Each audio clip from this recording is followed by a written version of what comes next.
kind of loud. I feel like I should put these on.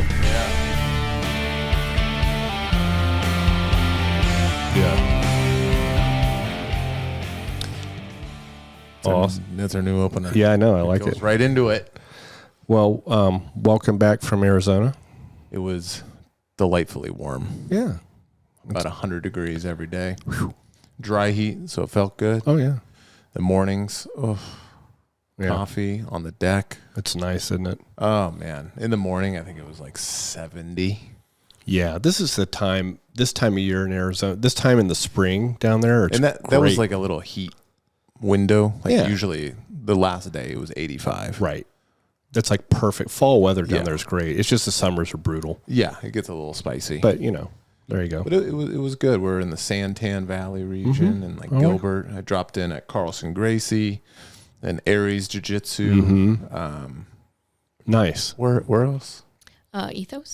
Ethos. Yeah, which I've been there a couple of times now when we've gone They have down. a good community down there, man. They have a lot of jiu-jitsu down there. Really good. Really good. We had a training partner that went to Carlson, so they referred us, and that was really cool. Nice. They called me Professor Andrew Solheim for the class. They did? Yeah. Whoops. Because they have a lot of Andrews in the class. They have a lot of Andrews, and I said who Your my professor was? And that stuck. And you're like, no. And I just ran with it for the class. You're just going to be Andrew? And then after I told him, I was like, my name's actually Bill. I think he even called you Andy. He did. He gave me a nickname. And you're like, well, Handy Andy. Okay. That's too far. Yeah. But that was great. Aries was super cool. It really reminded me of our gym, honestly. Oh, really? Yeah, there was there's 4 black belts in a daytime class. Nice. Which was like pretty sweet. Yeah. Couple cool professors running the class down there. But yeah, it was good times. I like it. And then now we're back. We're back on the horse. Just in time for daylight savings time in the Northwest, where it's going to be dark at 4:30. Seasonal depression. Yeah, I'll attempt to kill myself twice in the next month. I just got a new bright light machine. Oh, the daylight thingy. My other one had started to peter out on us, so I just got a new one. How do you use that? When you wake up, do you just hit it about for 5 minutes or something? Well, a little longer than if I can, but sometimes depends on how busy. But I try to get it in the morning. Yeah, because it's brutal. You know, you get up, you go to work, it's dark, and you come home, it's dark. That's the worst. Yeah, well, that's what we pay for because, you know, in the summer here, it's like light till 9:30 or 10 o'clock. And like when we happen to get sunny time like we have now, it's just gorgeous. Oh, it's amazing. Brisk, but sunny. It's great. Sun or snow on the mountains. It's awesome. Yeah. But yeah, no, I know what you mean. Yeah, well, getting back into it. You know, with that, we have someone that I feel their pain. They asked a question. And they actually get up early. And they have 2 questions. And it's, I'm legit addicted to energy drinks. Ooh. As we know, your boy was... You sure were. Crushing Bang energy drinks. Oh, yeah, you would just, with impunity, you would, like mid-afternoon, you're like, whatever. 3 o'clock? Yep. Good time. Already had 2 cups of coffee in the morning. Right. And they say, as I have to wake up at 4:30 for work, is there a way to not feel like I need them? Also, how do you guys fight sugar cravings? As I'm trying to tighten up my diet, but my cravings seem to always win. So let's start with the energy drink thing. Is there a way to not feel like I need them? You know, it's interesting because I think both those questions kind of tie into each other. For sure. You know, you kind of figured that out too, right? So, you know, people that, you know, I don't know what the eating habits are, but if you have these big sugar cravings and imbibe, you tend to kind of cycle through energy levels. Like then you'll crash right afterwards. And your body is used to getting, you know, that sugar immediate fuel. It's kind of adapted that way. And it's almost like whereas if you're just doing kind of like that cyclic thing that we do, where we load up on starch after our training just to refill muscle glycogen and for performance and all that. But usually we eat, at least me, I'm pretty damn close to carnivore. Otherwise, I don't have these big spikes and valleys of energy, right? It's pretty solid. If you're now 4 o'clock in the morning sucks. I did it in the military forever. Your current schedule when on your work days, you're pretty early though, aren't you? I get up at 6. It's not bad. Okay, nothing crazy. No. Okay. No, and people make fun of Carrie and I for going to bed at 9 o'clock, but I prioritize my sleep, man. So, that's the thing. And it sucks having to get up that early because I did it for years. And I did use caffeine. There's nothing inherently wrong with using caffeine, but look for if you're going to do the caffeine thing, do it as clean as possible. There's some decent energy drinks out there. There's some better ingredient ones, that don't have any sugar, like Kill Cliff. I'm not advertising or right. They tend to have better ingredients. Would you not? It has like stevia in it, but it has a good whack of caffeine too. There's nothing inherently wrong with the caffeine piece. It's just sugar. I would wonder why they don't go down the coffee road. Maybe they just don't like the taste. Yeah, and many people don't, and that's especially because you can get, just like you were saying, with at least a better version of an energy drink. Nowadays there's better options for cleaner coffee and stuff like that. Yeah, and there's also better, like you said, there's better options for energy drinks, and read the labels closely. I like the ones, it's the sugar thing that what it sounds like is having these ups and downs and crashes and stuff. Yeah, starting the day with. Yeah, there's nothing wrong with getting a little caffeine in the morning, right? Now, sometimes it's just from a sanity standpoint, like me, I really like having my warm cup of Joe right in the morning. There's nothing wrong. Matter of fact, you can argue there's some good health benefits of that. It's the people that are drinking them all day. I generally, as a rule, by the time noon rolls around, there's no more caffeine going in my body. It disrupts your sleep too much. And you're really sensitive in the first place. I am very sensitive to caffeine. So, I do a fairly good quality. I like the Kill Cliff energy drinks. They're flavored with stevia. There's no sugar in them, and they actually add some some vitamins and stuff in there. Bang is also, it's another one that has, if you're gonna pick some of these, it has less junk than a Monster or a Rockstar, and it might be a progression thing. As someone that has successfully kicked these, partially because I was forced to, which you got to be careful because, I didn't think I would catch some of these like stomach issues that a lot of this overstimulants, sugars. See, and caffeine too, right? Yeah. So if you're, that's a different thing for you. Caffeine does interact with your lower esophageal sphincter, can predispose to increase for people that are sensitive to the GERD, the gastroesophageal reflux. Oh, not gastroparesis, gastroesophageal reflux disease. Gastroparesis is completely different, where we're having delayed emptying. But you can develop these things by of course, it's a stimulant. Right. Now, there are some definite athletic performance benefits of caffeine, well established. Also, as a nootropic, it really does help you. And it's dose dependent, right? It helps you. Some people need it to think clearly. Yeah. It helps that in the morning too. But anything like in toxicology, we always talk about the poison is in the dose, right? Yeah. You can die from caffeine. It'd be parted, but you could, take enough of it where give yourself a cardiac arrest, theoretically. But I think that's some like in like Korea, some of the video gamers have that's actually happened with some of them doing these binges without eating anything else. They're just crushing these things. Yeah, it's 7 in a day for 2 days, 3 days straight or something. Which that's pretty awful. But so I don't. To answer his question, find a pretty good energy drink. Get all your caffeine done before lunchtime if you're going to do it, in my opinion. And the sugar, and you'd be amazed though, the sugar thing, it's rough to get off of it. It's a train, right? Yeah. And when you get off of it for about 10 days to 14 days, you feel super sluggish. That's why it's so hard to kick off, because your body has to kind of get fat adapted too, right? Because at rest, really, you and I sitting here right now should be operating mainly on byproducts of fatty acid oxidation. In other words, burning fat, right? And during fasted states, the liver takes that and makes ketones out of it, right? It's really actually beneficial for the brain.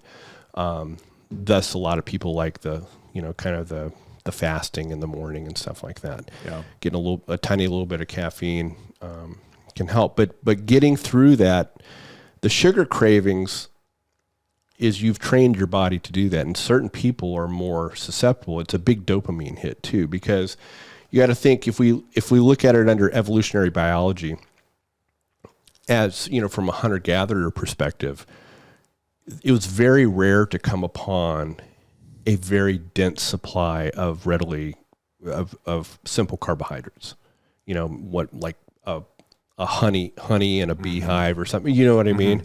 So we are wired such that if we get those, it overrides our natural satiety mechanisms. It makes sense, right? From a survival perspective, because it was such a rare thing.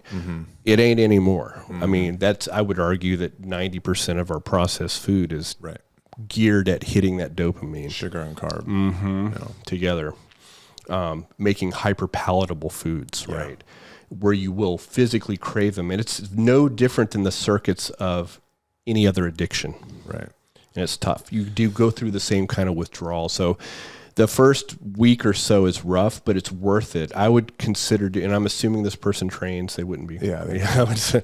So, you know, why don't you try the kind of the cyclic carb thing that we've talked about before, where you really, you know, like your post-training meal would be like a steak and sweet potato fries, right? So you can get the carbohydrates to refill your muscle glycogen, but, you know, during the day, we've talked about this so many times, right? You typically want to get more fat adapted when you're not training and kind of burn. Now, I mean, this guy sounds like me because I was looking right at you. I had the energy drink thing, but I also had the sugar thing. Now, I was unfortunately pretty much forced to change for a medical reason. Yep. Now, that doesn't mean it was easy, but it did give me extra motivation to do it. And I'm not perfect. I had a Reese's peanut butter cup yesterday. It was delicious. It doesn't have to be, but exactly. And that's where I was going to go is I think what helped me get through it was one, if the whole quitting cold turkey, don't worry about that. Like you can ease off of it. To where, just like you were just saying, maybe after training, if you're going to have a little sugar, do it at the right time. Some people can. There are some people in my family, especially both sides of the family, need to go alcoholics. Yeah. But there are people that are in those same type of people with that same. I would say that's me. Like I identified that I couldn't just have a beer. Right. Or two. Some people can't just have a Reese's. Right. Or two. And you have to be able backslide to be into honest with yourself. That's right. And who you are with that. Yeah. I agree with you in principle, though, completely. But just know who you are and really do some soul searching. Because there are people that are like, well, yeah, I'm just going to do this. That turns into, where we start getting. And when you try it, and you find yourself being like, I'm just going to have after training, let's say. Yeah. And then you start noticing. You tell yourself it's at lunchtime. You haven't trained. And you're like, I'm just going to have that. Whatever the sugar thing is, his cup of tea, right? And you're like, it's just one time. Check yourself. You're already bending. You said you're not going to do it till after training, and you're making an exception. Yeah. You're putting the rules out for yourself. You're cheating yourself. So people be will honest. and people will negotiate with themselves, right? And have that moment of realization that you are negotiating with yourself. You completely are.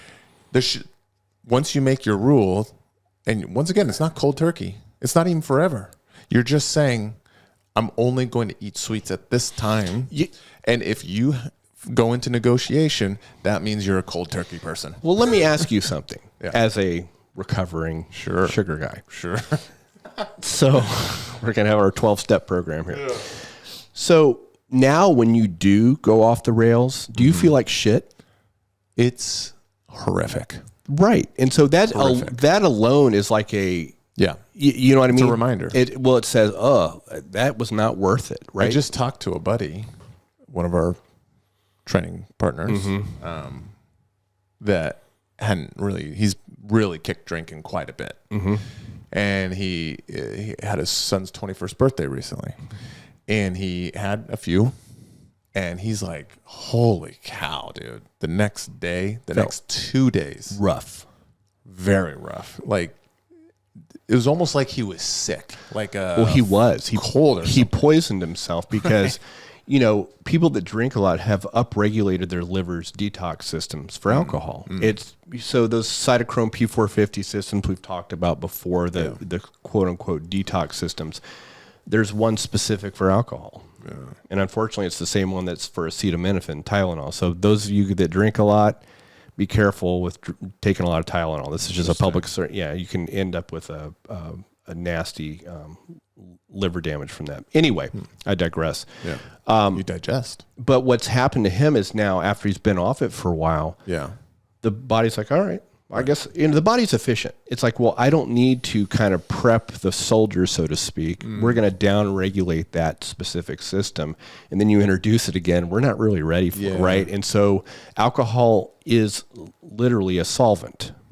Okay, ethanol is just one that won't outright kill us as much as like methanol or one of the other isopropyl alcohol. You can't, you know what I mean? Yeah. But ethanol itself is still a toxin. Yeah.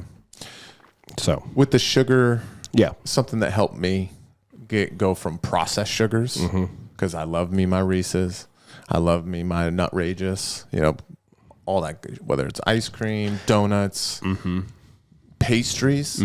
If we went to the grocery store, Olivia and I, we would every 100% of the time, I would go to the bakery and I would get something. True? Yep. Oh yeah. 100% of the time. You don't have to convince me. You act like you're having to sell me on this. He got a cannoli in Arizona. Okay. I did, but it was only one. Right. But what else was in there? But scone. I didn't feel good after it. Well, that's the thing, right? Yeah. And it's self-regulating now for you. Yeah. You're like, oh. I put on a brave face after because I didn't want her to be like, idiot. You dummy, right? Yeah. But, and it's back to the question, it's not just about the sugar either.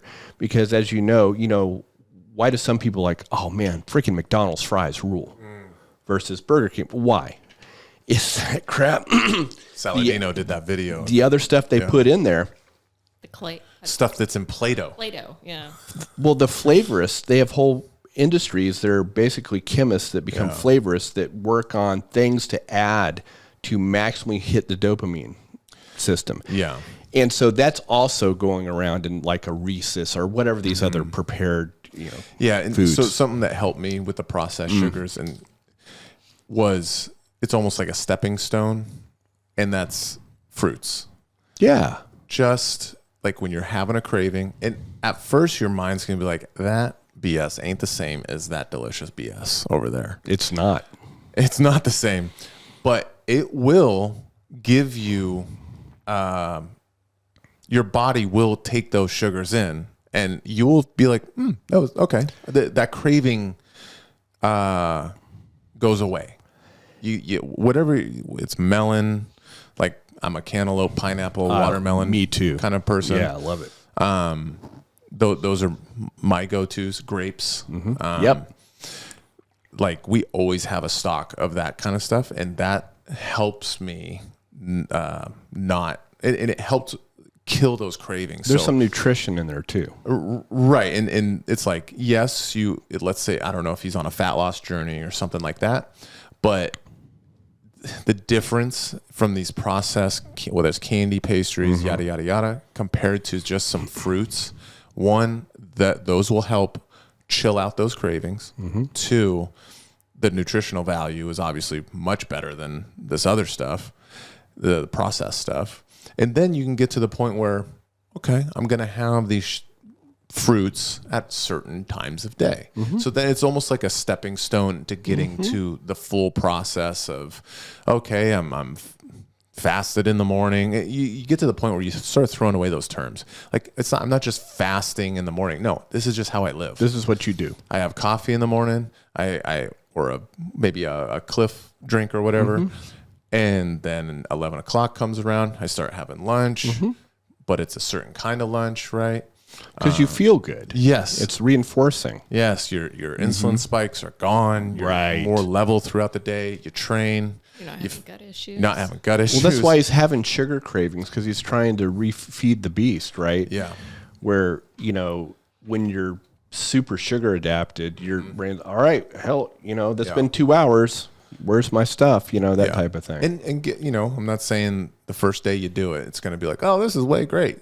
No. Just like you were saying, there's going to be an adaptation to it, but it will get better. Well, let me ask you this then, Bill. So I can tell you my personal experience. The very rare times I'll eat something, for instance, at the competition, there's those freaking scones. Okay. I eat those 3 times a year. It's just when I'm down there at the competition. They taste so sickeningly sweet. I mean, they're just like overpowering. Because my taste has changed. Has yours changed in that? Do you find it more intense? I mean, some people that eat that stuff all the time, it's like they're almost trying to can't be sweet enough. But I've had some other stuff where you've noticed it that I was like, oh man, my palate has that's what I was getting at. Has changed for sure. Definitely. That's all tied into the reward system, by the way. Yeah. So it's interesting. I think those, because the last couple times I've competed at the tournament, it was like, I don't care what they taste like. It could taste like dog turds, and I'm eating them. Well, that's different. Dog turds? No. Well, yeah, dog turds a little different too. Okay. But it's different. The situation's different. You just had how many matches at a competition is my point. Yeah. Where, what did we do on Saturday after training? Yeah, we went hard at sushi. We went to sushi, right? But, we don't regularly go and do that. Right. After training, though, all that, all the rice and all that had somewhere to go, right? I still didn't feel the best afterwards. Yeah. But I think that was more of overeating. Of course it was, because it's delicious. Crap. I agree with you. It was overeating. But anyway. So I hope that helps. Hey, Bill. Yeah. I just wanted to add in something that I think that helped me with my sugar cravings is electrolytes. So like Element. That's a great point, was Olivia. Huge for me when I went more lower carb and everything. I don't know why.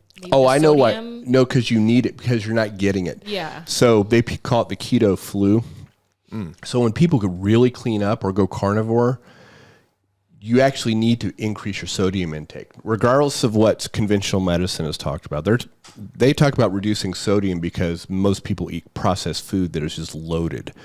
But when you clean up your diet, you absolutely need to replenish, up to 5 grams of sodium a day for a lot of people. Interesting. Yeah, so that's an important point. I'm glad you brought that up. I definitely agree. Like having, we take a lot of. We've been on ballast now for the last probably couple months rather than Element. Element's kind of our emergency or backup or something like that. Right. But we're drinking probably 64 ounces of water each. And then I do 2 scoops of the ballast in that. So I think that's a great point. But it absolutely helps big time, especially for people that train. Yeah, thanks for that, Olivia. I'd forgotten about that. So we also had the fella, he was a 36-year-old wrestler. He had hand pain. He was taking Advil. Oh, stuff like that. right. Remember? We were talking about Dave. the ibuprofen, yeah. Yep. He actually responded. He was disappointed with the lack of Billy Madison jokes, which, fair play. Sorry. It was more of a shot at me. Yeah. He knows I'm the funny one. You're the... I'm not even the... Tales from the Crypt. I was going to say I wish I was the good-looking one, but that's not even there. Olivia's got you beat on that. Yeah. So He said he just wanted to add that he recently started taking BPC 157 for a meniscus tear. After 3 days on it, most of his arthritis knots, so the little things we have on our fingers, they actually went away. Yep. And they looked normal for once. He said, let me know if you end up taking BPC again and have similar results. Now, he's, I assume, shooting that into his knee? No. He's probably taking it orally unless he's getting it from a physician. Okay. So does that make sense? Yeah. Especially if you're taking it orally, systemically. Absolutely. It's an anti-inflammatory. It's a great it's just anti-inflammatory. going to go right to where there's significant inflammation. Typically, yeah. And so it goes through the whole body, right? And so when you'll especially notice it. I definitely notice it in my joints too, that become inflamed. I think it's great. BPC 157 and stacked with like CBD oil is legit for that. Interesting. Any CBD oil you like? If someone's kind of looking at these things. So all of it's pretty expensive. The one Carrie gets for her clinic is Procana. That you can order that too. It's pricey. You basically take a couple droppers and stick it under your tongue like for sublingual absorption. Yeah. It works the best that way. To absorb the best. But all that, the real good stuff is pricey because they really do a good job of quality control under, proper laboratory settings and stuff like that. You got to watch any of the stuff you buy over the counter. Sure. I mean, there's CBD MD. A lot of people like. There's a good website. I think it's called Silk Road or something like that. That's got a lot. Yeah, they're also exactly. No, but there is a I don't. Yeah, I'm sure that website just is in your head because what is that for? You can like hire serial killers and like buy heroin on. Oh, I thought there was actually a store. This is something probably, else. But it was. There you go. That's funny. Yeah, the guy went to jail. Is that dark web stuff? Yeah, it was. I don't know anything about that. Yeah, I know. All I know the .com I found stuff. myself on the dark web. On the dark web. It sounded familiar though. There was probably. Yeah. Another question. I'm just moving on. Oh, okay. So, a white belt impressed his coach. The coach was, told him he was like very impressed with him, but then the coach, the next round that he rolled with him, just completely crushed him. Yeah. What do you think about that? What would you say the reasoning was? So, and should he be confused, scared? No, none of the above. Flattered? Yeah, flattered. Why? Because he probably did something and said, hey, yeah, this guy's coming along, doing real well. Gave him probably some room to work, showed, and was impressed with his role.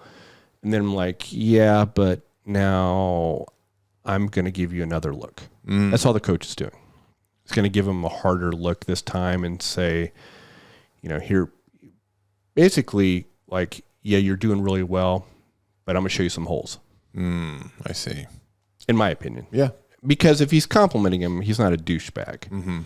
Right? I'm assuming. Yeah. Yeah, and I'm assuming there's a reason. And then sometimes I will actually do turn it up a little bit. Like if I have someone getting better, like we always do at our academy, we try to roll, at just above, a matter of fact, I did this with a brand new guy where I just let him just get position on me.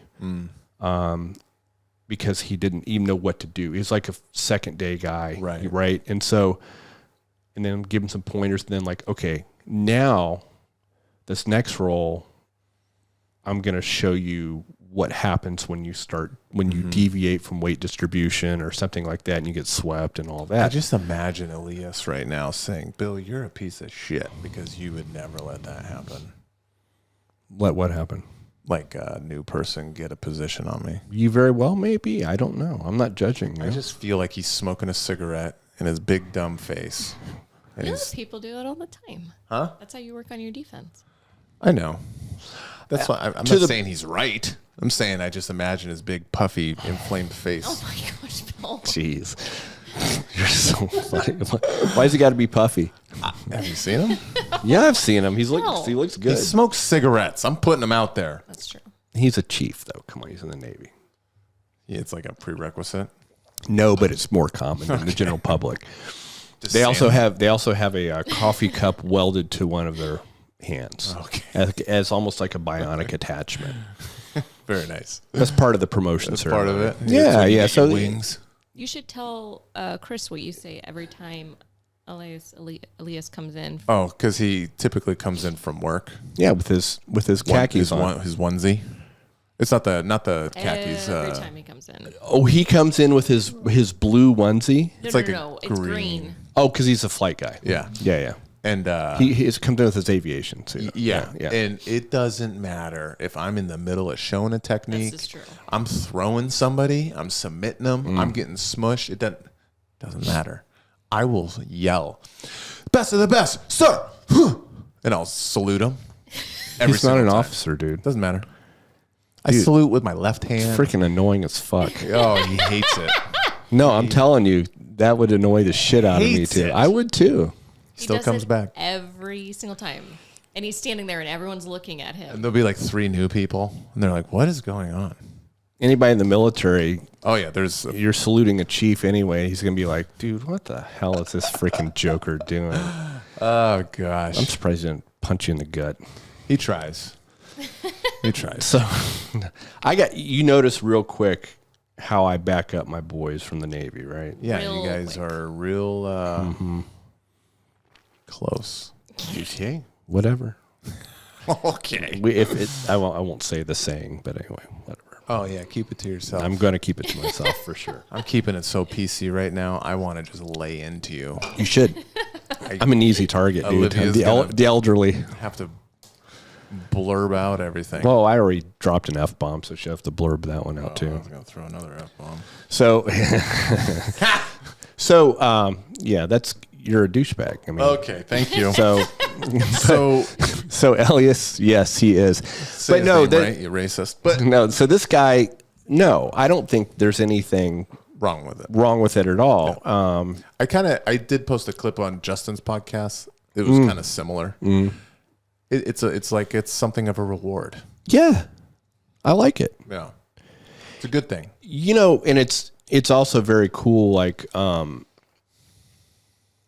just tell you my own experience coming up, especially when I was nearing black belt as a brown belt. You know, Muhammad started being like, "All right," and you know he started putting it to me more. Yeah, and I didn't take that badly. Mm-hmm. That's a good thing, for sure. You know, especially an upper belt's rolling with you like they normally roll with you, and all of a sudden, I've had some of the guys I've been working with come, I'm like, oh shit, this guy's getting, and so then you have to kind of ramp up that level a little bit. That's a complete compliment, I think. And that's usually like happens when you get promoted to a new belt. Is like, oh my god, dude, the people above you are actually kind of going harder. It's like so are the people below you. Yes, that's very true. It sucks. But when it happens not in that setting. Yeah, it's absolutely a compliment. Totally. I would say for sure. I think you kind of already mentioned this. It's an opportunity that the coach is doing to show you like you are progressing, but there's still work to do in whatever it is position that they're smushing you in. Like maybe they're mounted and like putting their hips into your gut and you can't breathe. I mean, like, you got to work on your mouth. Our professor does the same thing. Yeah. In the best way. Yeah, I mean, he'll you're like, all right, you're getting me on this. Not again, sucker. Yeah. You know what I mean? And then we'll up the, I know. He abuses me. But it's good though, because, then, if you look at how well you've done in competition lately too, I think it's a direct reflection on our training partners, man. For sure. We have a tough people at the gym. Mm-hmm. So, yeah. So anyway, that's another question. What do you make? I know you've heard this term. It comes from Hicks and Gracie. Invisible jiu-jitsu. Oh, yeah. What do you make of that? What is invisible jiu-jitsu when people talk about that? So, for instance, let's say you have a person, I'm not the biggest guy in the world, about 180 pounds. You guys are about the same size. There are some people that may not even be any larger, but all of a sudden you get mounted by them. You're like, what the hell? You know, they feel so damn heavy. You feel like you can't move. You feel like you're under like a 250-pound person. It's usually positional, right? Where all of a sudden, you know, it's those little things with weight distribution, just perfect position, things that aren't readily apparent if you're just watching a roll. You almost have to feel it, you know, someone doing it to you. And you're like, what the hell? I don't understand what that is and how they can generate that much force on me. You know, that to me is something that you can't visually see if you're watching a roll, but the person, they're like, this dude is just right. I mean, the technique is so laser sharp. The weight distribution's perfect. They're countering your positional changes. Yeah. That to me is invisible jiu-jitsu, where it's nothing that you can actually, it's not apparent by just watching. Right. I think people, if people wanted to study some competitors that are known for having unusual pressure for, that aren't like Gordon Ryan, right? He's known as having people, everyone says he's incredibly strong. I'm sure he is strong, but there is a level of technique that's making 250-pound people say that. For sure. But do you have any names? I have a few. I do too. Who are a couple names that people could watch that you have heard have extremely good pressure? Here's a good one that people may be sleeping on is Ryan Hall. So not a name I had thought of. And you talk to any of his students, they say his mount being under, and he's not a large person. Right, yeah. But they said that the pressure, his mount is horrific. Right? Interesting, yeah. Someone that you wouldn't think has that kind of... Yeah, because he's thin-framed and stuff like that. I think maybe in UFC fought at 55, I think. Yeah, maybe. I believe he fought, at lightweight. Something like that, yeah. And I don't think he was cutting. Right, yeah. And he walks around pretty close to that. But I've heard, you know, people are going to argue back and forth, but I've heard consistently from a lot of people that have come up under him that his... That's a great name. His pressure is crazy. Yeah, that's a great name. Mikey Musumeci, I think, is another person that can just put some... Yeah, he's not typically on top. No, but there is a match against Cohen. I don't remember his first name. His last name's Cohen. Marcelo Cohen, I think. Marcin. Yep. I think it was who's number one. Yes, I know which one you're talking about too. He displayed his top game in that one, and that was pretty impressive. Yeah. I mean, yeah, those are the guys that aren't as big, but that can really put a smash are super impressive to me. Who do you think? I would say Bruno Malfacini. Perfect example. Which he's 135 pounds, kind of like he's Rooster, Mikey, right? Something like that. Yeah. 10-time world champ. I was gonna say, yeah. He's known as having quite good pressure for being a small guy.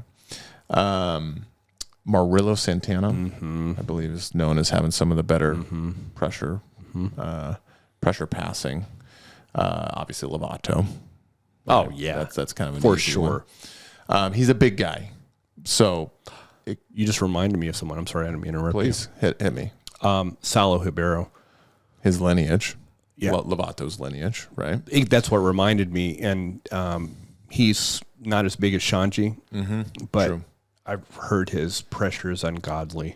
Aurelius, our good friend, he told me the last time he basically he said he didn't pressure tap, but the last time he was basically a moment away from pressure tapping was when he rolled with Salo. Dude.